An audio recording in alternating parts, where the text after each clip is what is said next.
গদি রক্ষার জন্য তারা বহিঃশক্তির কাছে মাথা নত করেছে, এমনকি দেশ বিকৃতিও প্রস্তুত ছিল। আমাদের সামনে কতগুলো চ্যালেঞ্জ সামনে রাখছে, কতগুলো কর্তব্য হাজির করছে।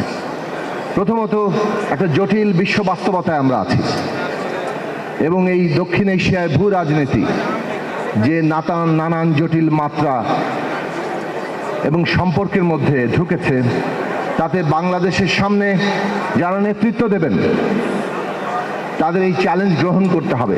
কিভাবে আমরা আমাদের জাতীয় সার্বভৌমত্ব, আমাদের জাতীয় স্বার্থ রক্ষা করব।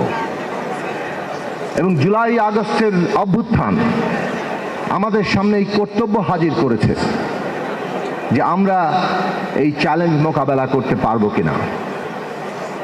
নানাভাবেই রেটরিকের মধ্যে, অলঙ্কারে, বক্তৃতায় জাতীয় সার্বভৌমত্ব কিংবা জাতীয় স্বার্থের কথা আসে, কিন্তু বাস্তবত কোনো দেশের জাতীয় সার্বভৌমত্ব এবং স্বার্থ রক্ষার প্রশ্নটি কেবল বহিঃশক্তির সাথে সম্পর্কের প্রশ্ন নয়।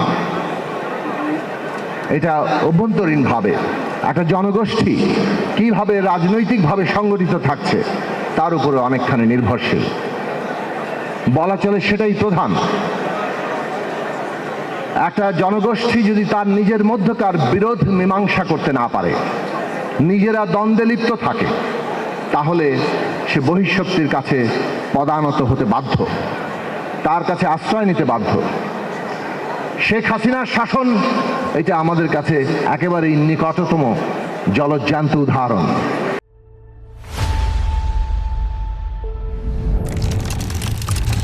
গদি রক্ষার জন্য তারা বহিঃশক্তির কাছে মাথা নত করেছে, এমনকি দেশ বিকৃতিও প্রস্তুত ছিল এবং সেটাই তারা সবসময় করে এসছে। কাজেই আজকে যদি আমরা মনে করি সার্বভৌমত্ব রক্ষার চ্যালেঞ্জ আমাদের আছে, তাহলে অভ্যন্তরীণভাবে জাতীয় ঐক্য রক্ষা করা, জনগণকে ঐক্যবদ্ধ রাখা, সেই জায়গা খুব জরুরি। জনগণের ঐক্যবদ্ধতা, জাতীয় ঐক্য মানে সব দল এক হয়ে যাওয়া নয়। তার মানে হচ্ছে জনগণের মধ্যে বিরোধের মীমাংসার ব্যবস্থা থাকা, এমন গণতান্ত্রিক ব্যবস্থা থাকা যেখানে কেবল নির্বাচন থাকে না, কেবল ভোটের অধিকার থাকে না। ভোটের অধিকার তো আমাদের এখানে স্বীকৃত ছিল, কিন্তু সেই ভোটের অধিকার নিশ্চিত হয়। ভোটের অধিকার নিশ্চিত করতে গেলে এমন একটা গণতান্ত্রিক ব্যবস্থা লাগে যেখানে ক্ষমতার ভারসাম্য আছে, জবাবদিহি আছে। জুলাই আগস্ট এই অভ্যুত্থানের প্রেক্ষাপটে যে রাজনৈতিক সংগ্রাম, বাংলাদেশের ইতিহাসে স্বাধীনতা সংগ্রামের যে রাজনৈতিক তাৎপর্য এবং গভীরতা ছিল, জুলাই আগস্টের অভ্যুত্থানের মধ্যে তার দ্বিতীয় ধাপে সবচেয়ে বেশি গভীরতা তৈরি হয়েছিল।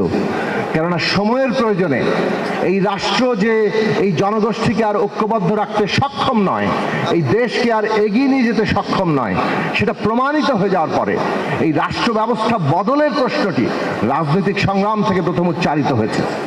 রাষ্ট্রের গণতান্ত্রিক রূপান্তর, রাষ্ট্র ব্যবস্থার সংস্কার, রাষ্ট্রের মেরামত, নানান নামে এই প্রশ্ন আসলো। মূলত তার মর্মবস্তু ছিল বিদ্যমান বন্দোবস্ত দিয়ে আর চলবে না, আমাদের নতুন একটা রাজনৈতিক বন্দোবস্ত লাগবে যেটা এই রাষ্ট্রকে গণতান্ত্রিকভাবে পুনর্গঠিত করবে। ৭১ যে রাষ্ট্রের পতন হয়েছে সেই রাষ্ট্র গণতান্ত্রিক হয়ে উঠতে পারেনি তার ক্ষমতা কাঠামোর স্বৈরাচারী চরিত্রের কারণে। এবং যারাই ক্ষমতায় এসেছেন কম বেশি সবাই এই ক্ষমতা কাঠামোর নানা দিক অপব্যবহারের জায়গাতে শরিক হয়েছেন। আজকের বাংলাদেশ তার পরিণতি, জুলাই আগস্ট এক নতুন পরিণতি নিয়ে আসার জন্য আমাদের সামনে কর্তব্য রেখেছে। এই গণতান্ত্রিক ব্যবস্থা জাতিকে ঐক্যবদ্ধ রাখে, সেই ঐক্যের শর্তেই সার্বভৌমত্ব দাঁড়ায়।